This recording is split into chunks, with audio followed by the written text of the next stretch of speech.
Hey everybody, I'm Sean. Welcome to another episode of Angling Spiders.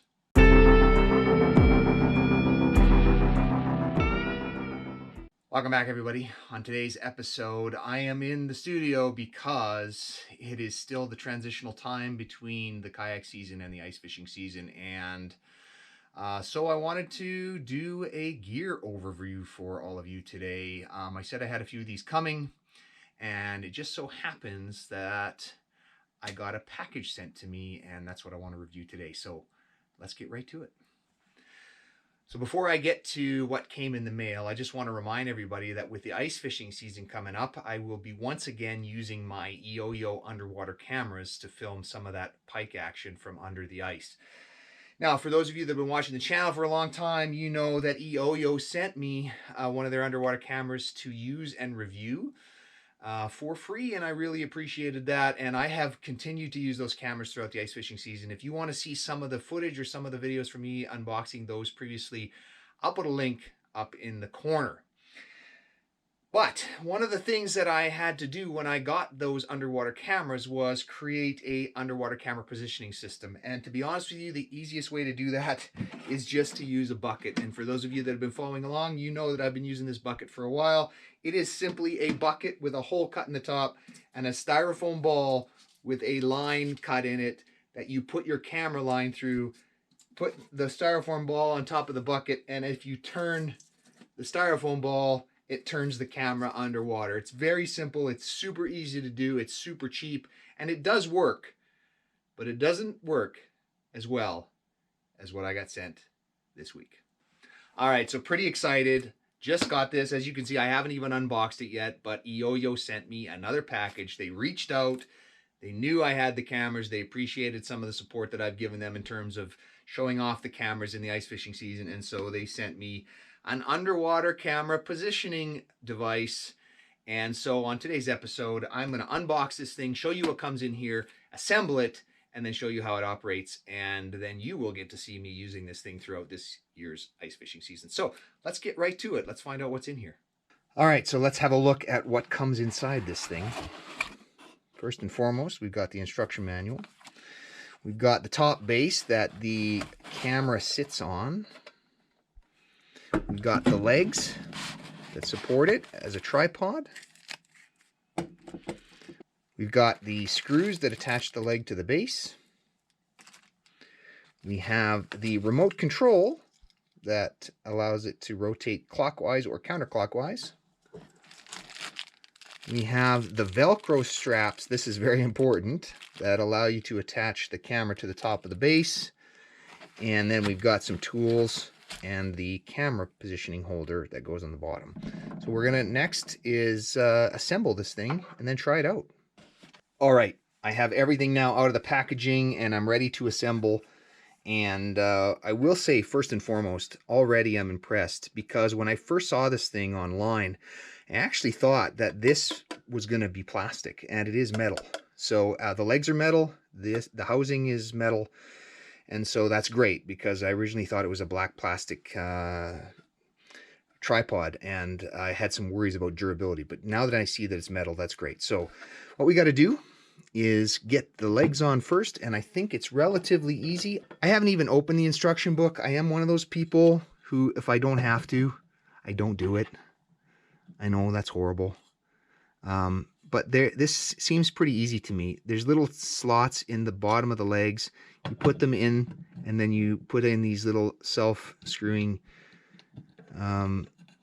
screws and lock them down. Now, they do give you a cheap plastic screwdriver that goes along with it so that you can tighten these in.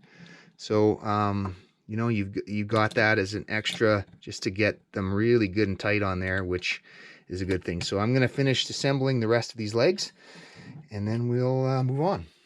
Okay, so I've got the legs on. The last thing to do now is install the piece here that holds the wire for the camera, and that just screws in here. Now, interestingly enough, they send you a screwdriver to tighten the legs, but they don't send you anything like a wrench to tighten this piece on which maybe is fine. You probably don't want to do much more than hand tighten it on there anyway.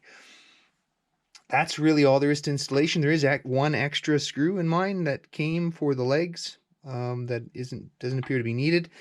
And then you've got the battery compartment here at the bottom. It takes 3 AA batteries. The battery compartment is plastic. And if I do have one worry about this thing, it is the fact that it's 3 AAA batteries that run it. We all know that battery power can vary depending on temperature. And so I'm wondering how much life we're going to get out of this thing depending on how cold it is out there on the ice this season. But let's get some batteries in there and see if it's working. Okay, so we got the batteries in here. And now you can close up the battery compartment. And just a clarification, I was wrong. I said there was no tool to secure the turning arm here, but they do include a little wrench that fits over top and then that you can use to tighten up the bolt for the arm. So all the tools that you need are in there. Now all that's left is to turn it over and test to see if it's working. And I will hold it this way. You've got an on switch here. And then you've got your remote control, and you just point it at the unit, and it should start to turn.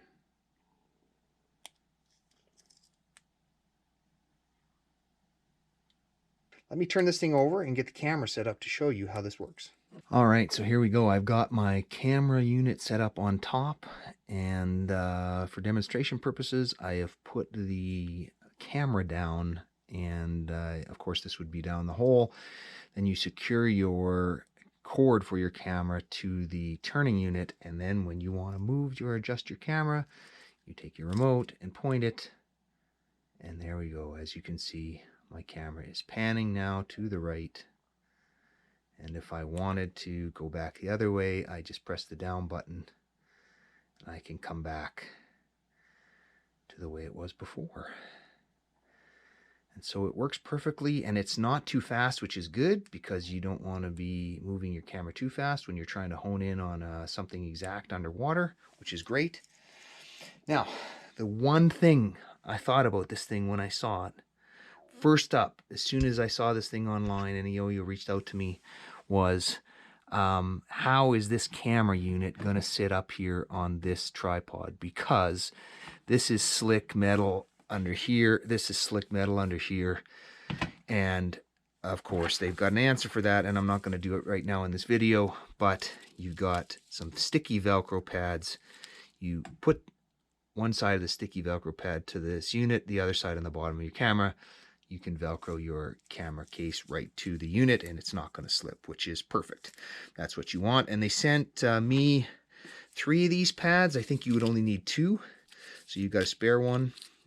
Or you can use, if you get another one, because like me, I have 2 cameras, I could use the other spare one on my other camera so that I can use both cameras on the same tripod just by swapping out the camera cases. So there's a quick overview of how this thing works. I like the way it looks right now. I like that it's tall enough. It's going to sit well above that hole. And this is going to work pretty good. I am looking forward to giving this thing a try this ice fishing season. All right, everybody, that's going to do it for this one. Just a quick overview of the features of this Eyoyo underwater camera positioning system. Thanks again to Eyoyo for reaching out and sending me that for a review. If any of you are interested in picking one up, I will also include a discount code that you can use right now to get, I believe it's 10% off of this unit if you want to pick one up yourself. So with that, I'm going to close this one out. And as always, everybody, if you like the video, smash that like button, hit subscribe. And until next time, good fishing.